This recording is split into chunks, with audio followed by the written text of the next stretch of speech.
Good morning, everyone. I have to tell you, that was quite a card game.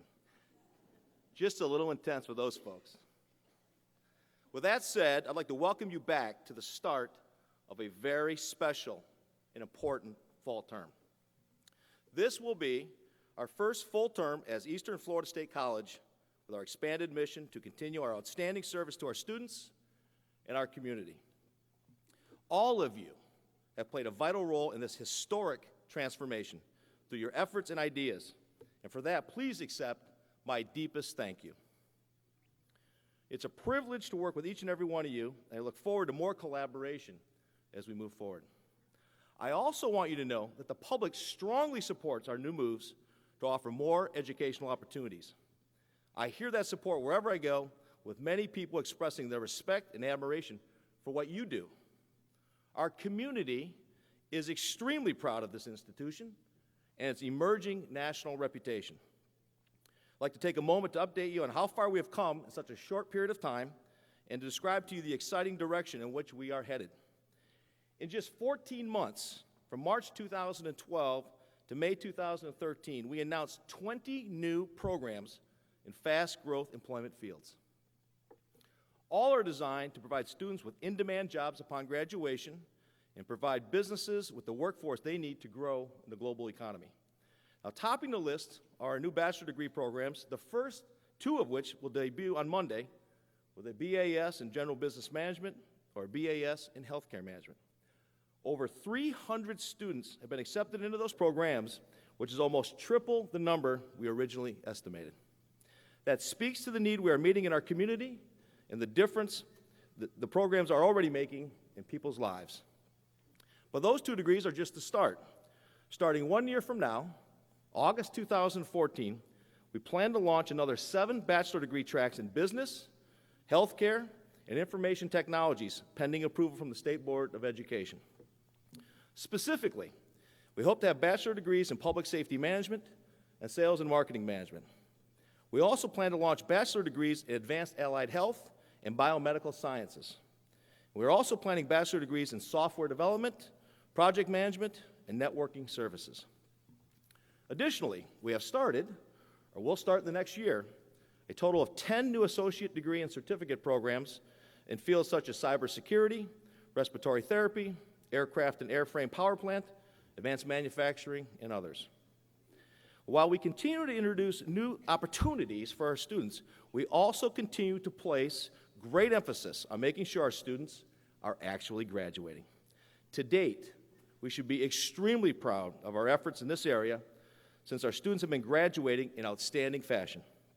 We currently have one of the highest graduation rates in the entire Florida college system and the highest graduation rate among all state colleges in Central and Eastern Florida.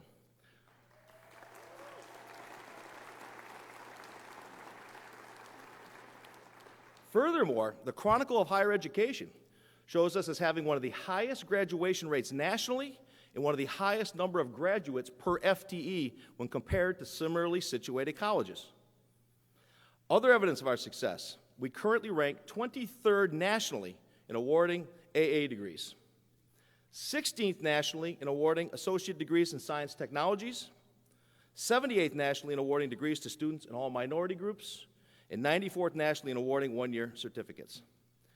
Now, while all these are impressive accomplishments, we know that we cannot and we will not rest on our laurels.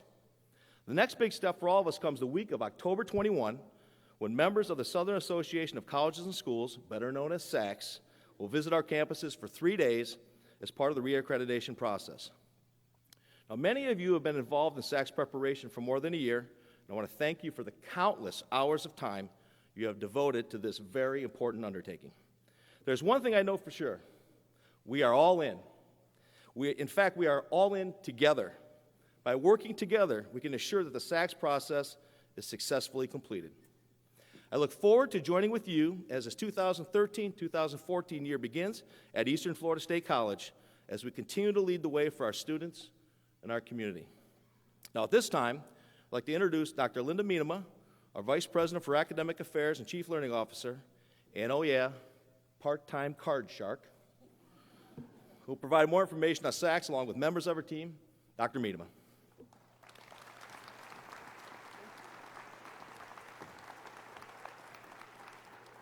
Good morning. Are you excited to be back? That doesn't sound very excited. Are you excited to be back? I can tell you we're excited to have you all here.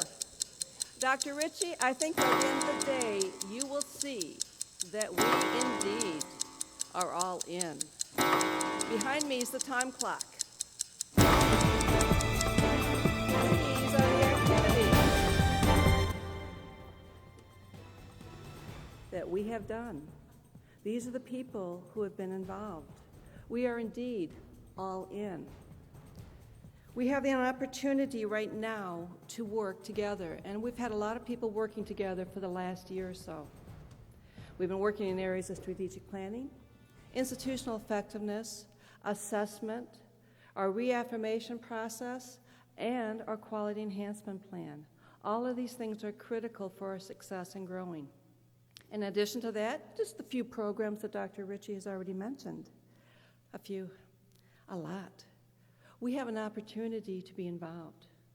We've had a lot of folks involved already. We want your involvement. We have an opportunity now to rebrand ourselves. As we rebrand the college, we're rebranding ourselves as well. We have a choice. Do we get involved, or we sit on the sidelines? And my hope and my prayer for all of you is that we all get involved. This is what we need to be doing. SACS is important, but is that the only thing going on? No. Why do we worry about SACS? Well, first of all, if we want jobs, it's kind of nice to know that we have SACS approval. But more than that, it shows our community that we are an institution of excellence. It also provides our students an opportunity to be eligible for financial aid. Kind of important for them as well. But more so than anything else, SACS is an organized way of looking at yourself. It is the way that we look at each and every activity that we do throughout the college to determine what we do well and what things can we do better. So it helps us. We can look at SACS as the enemy, or we can look at it as our consultant. And we choose to look at it as our consultant. We have a lot of work we've done. We have a lot of work we're going to continue to do.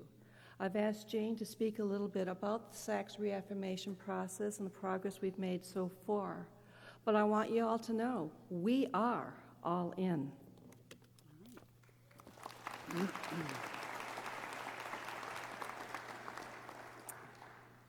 Thank you, Dr. Miedema.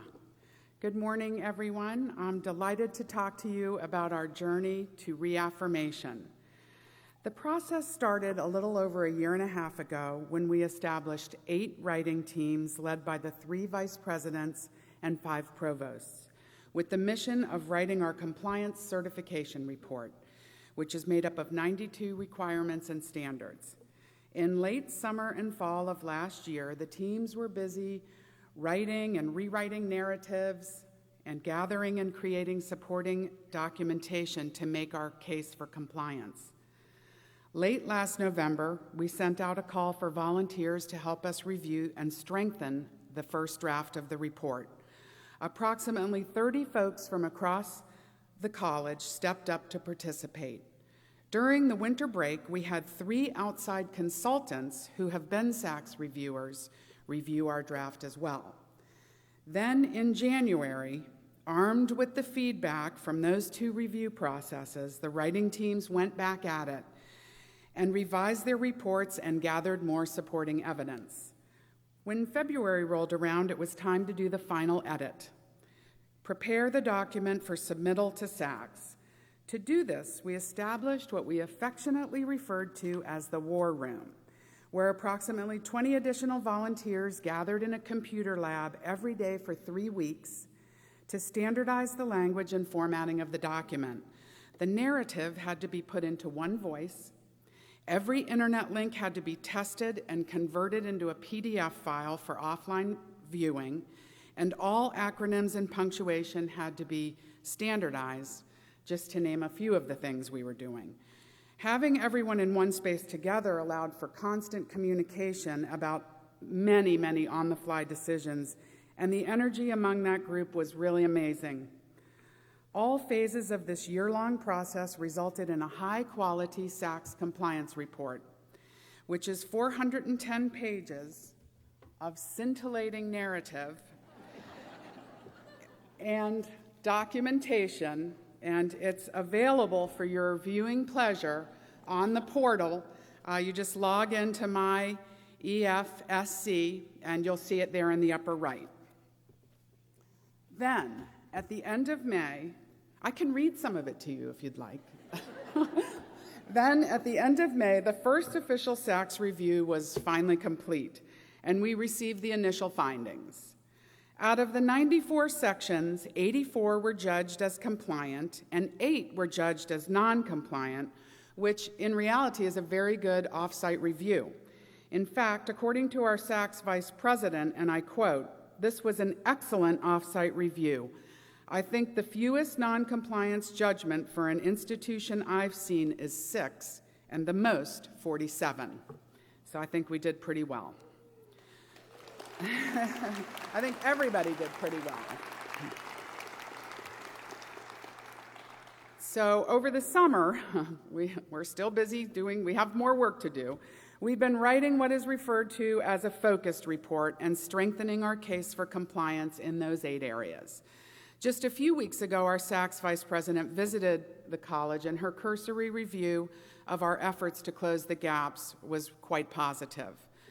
The report is due at the beginning of September, and the SACS on-site visiting team will arrive here on our campuses during the week of October 21st. You'll hear a lot more about that as we get closer to the visit. And at the SACS December meeting in Atlanta, they will vote on our reaffirmation. So it's not long now until we know the final outcome. But at this time, I would like to ask, for those of you who were on one of the 8 writing teams, along with anyone who provided information to a writing team, please stand up and remain standing. And that goes for you all on the stage as well. Wait, there's more. If you were a reviewer, please remain standing. If you were a reviewer or in the war room, please stand up and remain standing.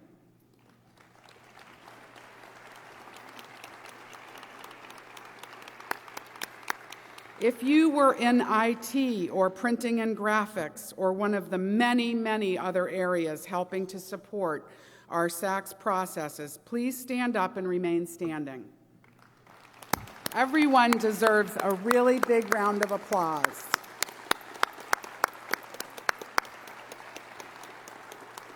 Thank you. I will now turn it over to Katina Gothard and Kimberly Green to update you on academic assessment. Thank you very much.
Okay, good morning, everyone.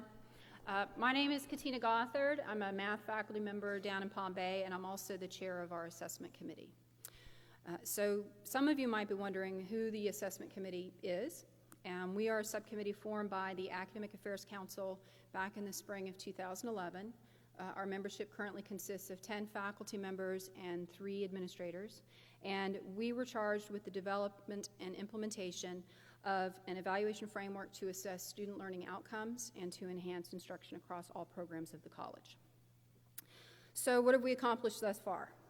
Well, when we first began this, we discovered that the career and technical programs had already started this journey, and so we thought we would begin our work by focusing on the AA program, and have since worked diligently with the faculty to establish a process for assessing the core abilities across the program.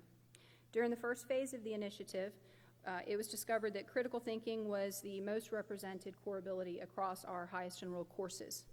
So 22 faculty from 7 of our high enrolled courses were recruited to develop analytic rubrics and assessment tools to assess critical thinking in their courses.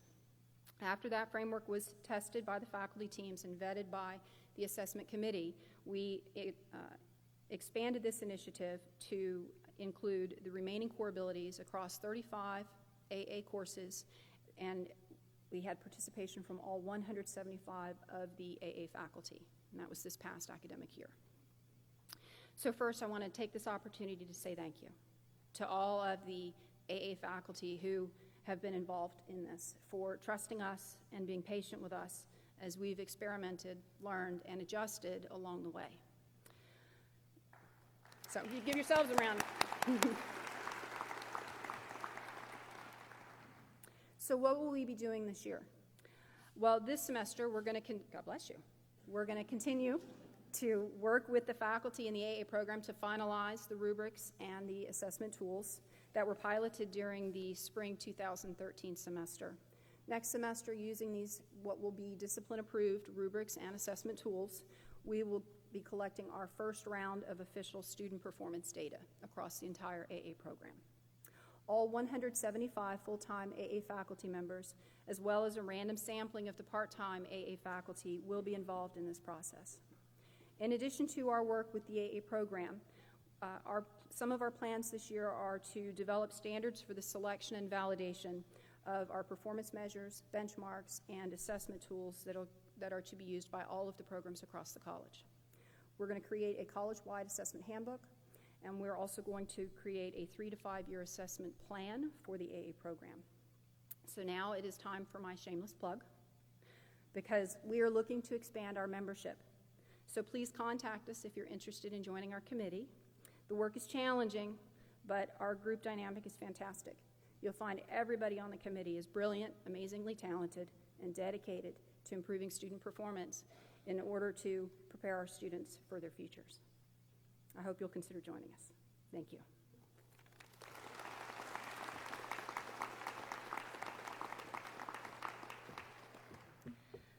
Good morning, everybody.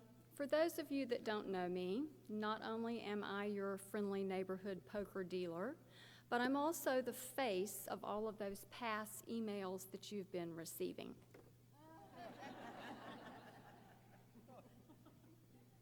Okay. I'm also one half of the team behind the Core Abilities Survey emails, with Dr. Gorham being the other half of that team. I know it seemed like every time you turned around, you were receiving an email or a nudge from us, but the good news is that SACS has deemed us compliant in Section 3.3.1.1 educational programs. The SACS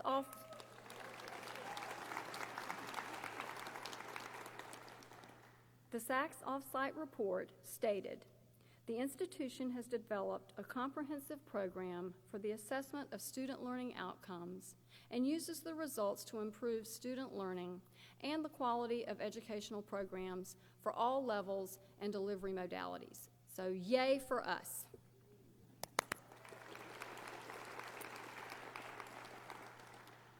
Career and technical program assessment started in 2008-09 with 12 career tech programs reporting assessment data based on final grades. It progressed to 26 programs the next year, 2009-10, still using final grade data. By 2011-12, all 50 AS, AAS, ATD, and PSAV programs developed program assessment plans using direct measures to assess student learning outcomes. The Core Abilities Survey is separate and different from the assessment committee process that Dr. Gothard discussed. All faculty are asked to participate in the Core Abilities Survey, general education faculty members, as well as career and technical faculty members. The Core Abilities Survey not only shows where our core abilities are assessed, but also the extent to which they are being assessed. The Core Abilities Survey began in fall 2011 with less than 500 sections reporting results. The survey has been done every semester since and has continuously grown in participation to more than 1,200 results, 1,277 to be exact, reported spring term 2013. Now I'd like to ask everyone to stand who's been involved in AA assessment, career and technical program assessment, and the Core Abilities Survey. Maybe you input your results electronically, maybe you responded to one of those nudging emails, maybe you assisted in developing student learning outcomes, or maybe you gathered data.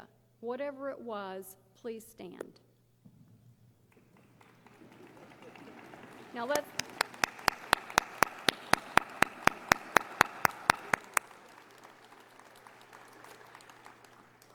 So all of your hard work paid off. Thank you. Now I'd like to introduce Dr. Ramona Smith, who represents the QEP. Thank you.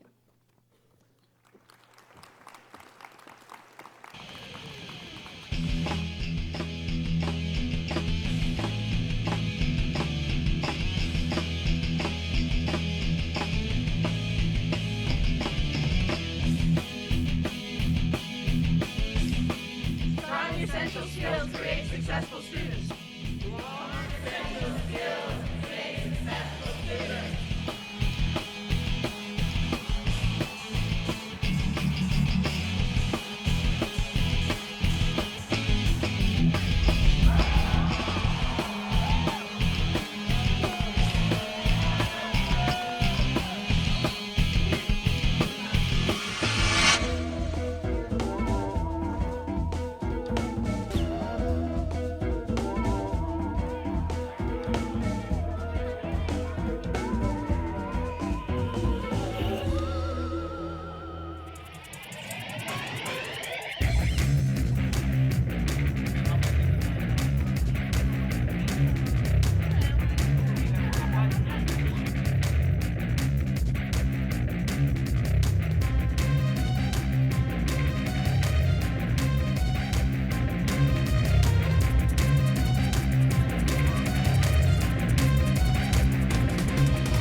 The workshop that they'll be doing is a time management workshop. So we're tying this with time management. We're looking at this as an exciting opportunity to enhance our students' learning experience here at BCC. And as excited as we are about all of this, we want to bring that energy to our academic focus. Many people have been involved in our QEP process in some way.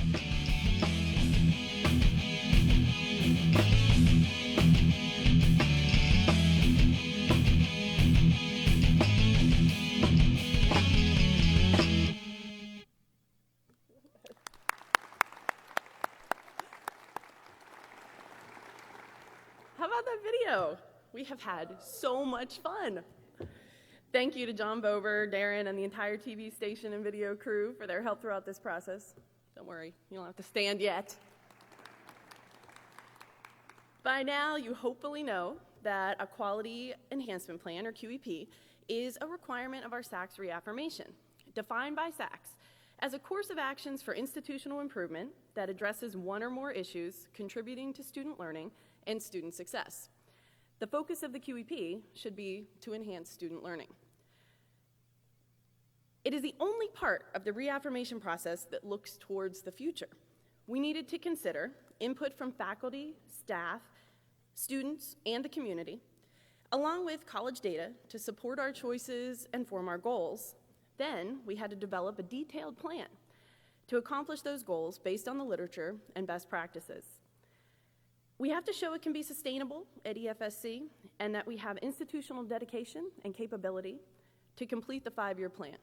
Now, despite the work that has gone into this, and there has been some, since most of us in this room probably got into education because we want to enhance student learning, this is without a doubt, no offense to the other speakers, the fun part of the SACS re-accreditation project.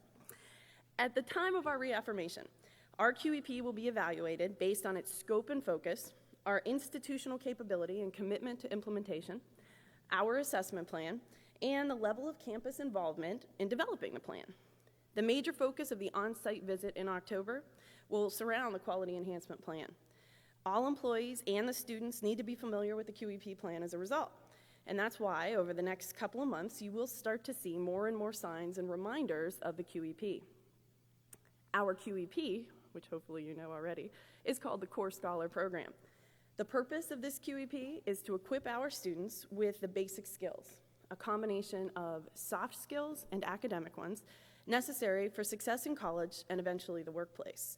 While some of these strategies are completely new, some are repackaged to make our available resources more visible to our students. The program is a voluntary program for any EFSC student. If they complete all requirements, they will be given perks, such as early registration, distinctions at graduation, mention on their transcripts, networking sessions within their chosen career fields, and other incentives. The Core Scholar Program includes participation in 4 strategies designed to improve the basic skills of our students. The first is peer tutoring in high-impact courses by students identified by their instructors as having been successful in the course. Success coaching to help our students overcome obstacles by utilizing college services and resources.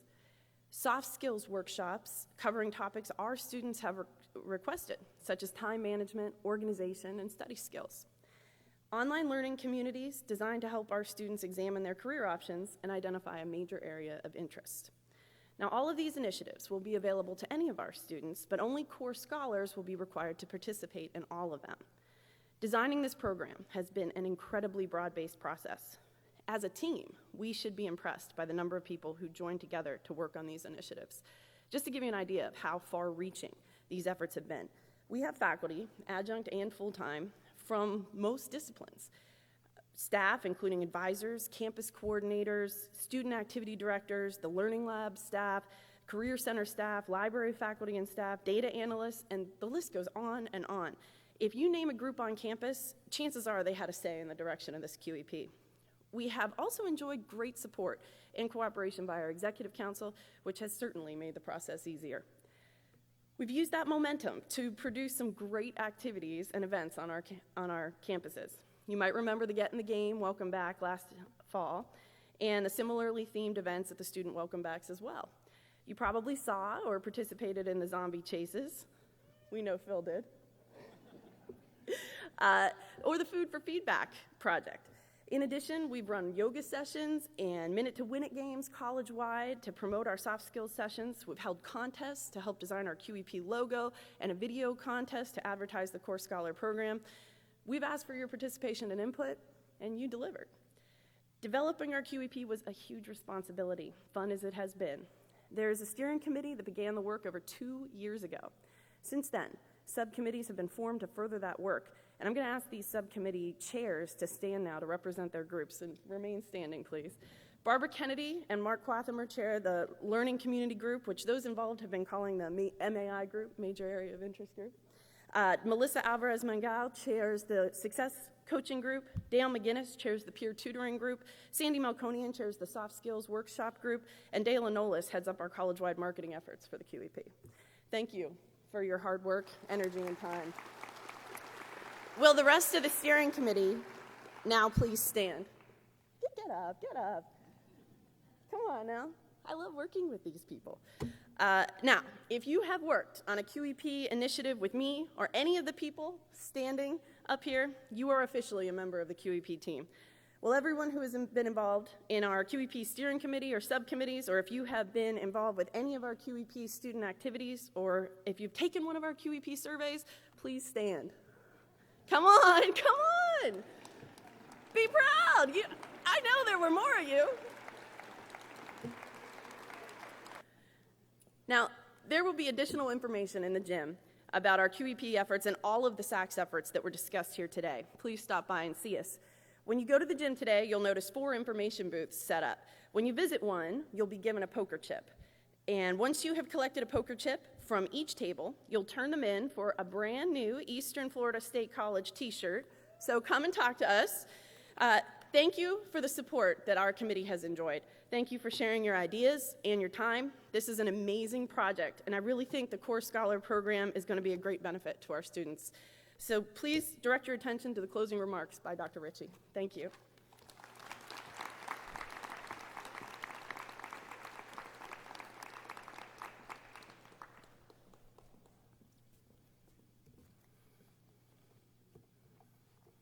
I can tell you guys, we are going to have a very, very good year here at Eastern Florida State College this year. I hope you agree. We've got a great team. Now, before we head to the gym for our lunch, I'd like to present a short video that we created as part of our new Eastern Florida marketing campaign that shows the heart of our college and really what we're all about here. Play it, please.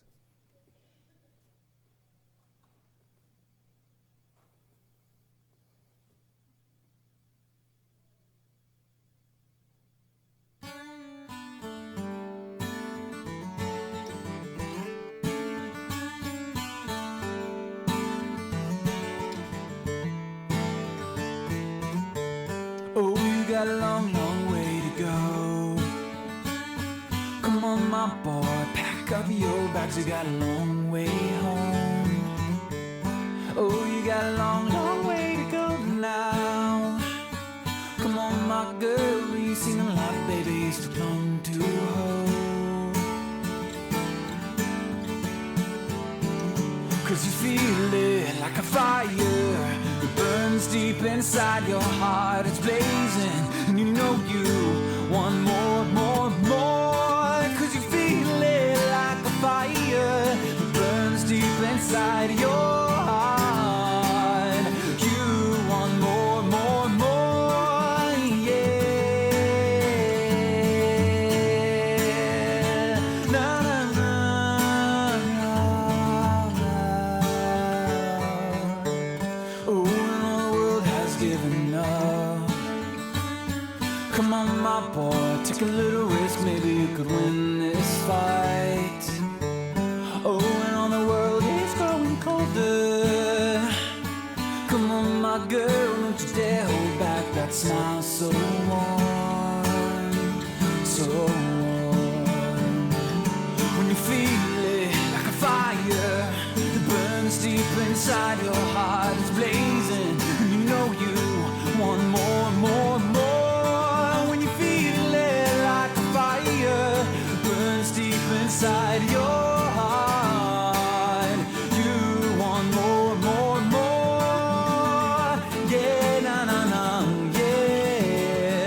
You know you want more, na, na, yeah. You know you want more.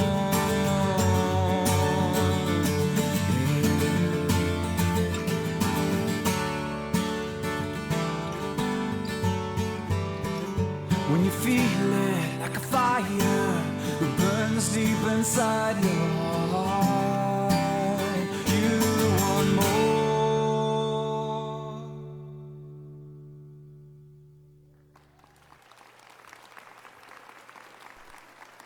You like it? Pretty awesome. Thank you very much. Remember, we are all in.